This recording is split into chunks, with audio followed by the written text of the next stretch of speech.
Hello Truth Seekers, my name is DerryBear, this is VintageTruth.net, and I'm here to tell you the full truth about Pneuma, Breath of Life. Pneuma Breath of Life is the flagship title from Deco Digital. The studio is based in Derby, UK and consists of a small team of game developers.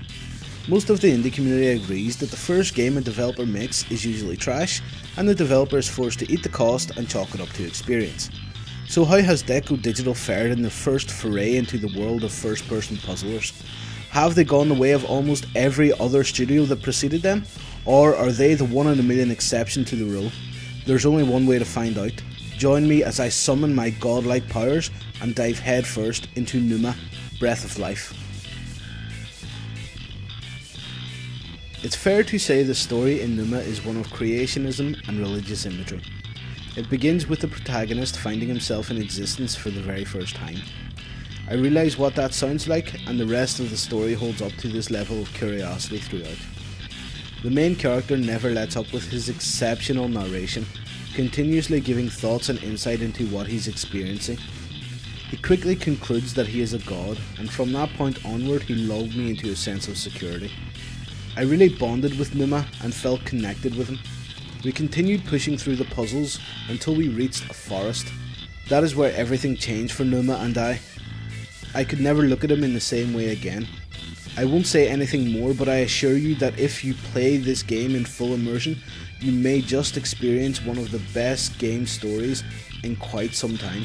An excellent show from Deco Digital, a true testament to their love of narrative. Taking control of Pneuma and working through the puzzles was fantastic fun. Deco Digital really shows their brainpower with some of the most original puzzle and level design to be seen in games for years. Of course there was the usual lineup of puzzles mixed throughout. Pull this lever, push this button, yada yada yada. But the game really shines when it gets inventive. It introduced me to the idea of the edge of my screen being used to flip or change objects. It brought puzzles that I could only solve by not looking at them, and yes, that's as hard as it sounds. But I can't help but think there was more to this game. I think Deco did a fantastic job designing this game, but it would have been nice to have more of it for my money. From the beginning of the Pneuma universe to the marble hallways of the temple and onward to the rain-soaked forest, every level in Pneuma looked excellent. I remember several times when I just had to stop and look around me, just because the area was so beautifully crafted. There are some areas where the reflection in mirrors are way off, and in other areas light bleeds through the corners of rooms, but most of this will be unnoticeable unless you are actively looking for it as I do. Overall, a very strong performance from Deco, and just a few visual snags to keep it from being fantastic. Sound is something which I always take seriously in games, as I believe the sound of a game is as important to the experience as visuals. While playing Pneuma, I found it hard not to notice the soundtrack. In the beginning, the soundtrack fades in with a beautiful ethereal feel to it. While it does set the stage well, after a few chapters it kind of faded into the background and became unnoticeable at times. It's fine and it serves its purpose, but not much else. Sound effects are done competently but sound like the same old grinding stone against stone noises we've been hearing for years. The one area where this game does shine through is voice. The only voice in this game belongs to Pneuma, and the voice actor did a great job of projecting feelings and emotions directly to my ears. A mediocre soundtrack and effects does nothing to improve the game, but with voice acting, Deco truly nailed it. While Pneuma does carry a serious message and draws its players to think introspectively, it is also a game, and games have to be fun. So what does Pneuma bring in the way of fun? Well, it brings some fantastically confounding puzzles that did more than have me scratching my head. The puzzle style paired with fantastic and at times funny narration came together to entertain me. I can honestly say I had a blast getting to know Pneuma and his universe.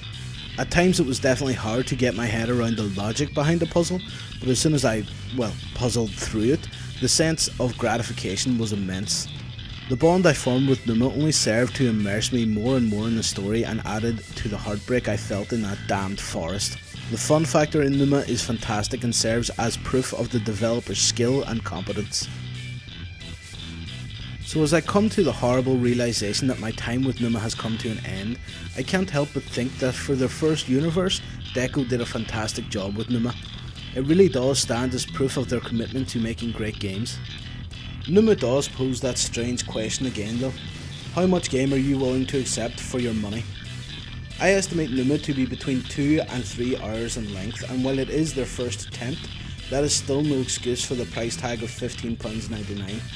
Even at the longest estimated time, that is still a whopping £5.33 per hour. I honestly don't have an answer to this question, as it is very subjective and greatly differs from person to person. I did have a great time with Pneuma, and I see Deco succeeding in the games industry. I just hope their future endeavours don't dig quite as deeply into our pockets. And that, truth seekers, is the full unabashed truth of Pneuma Breath of Life. I've been DerryBear and this has been VintageTruth.net.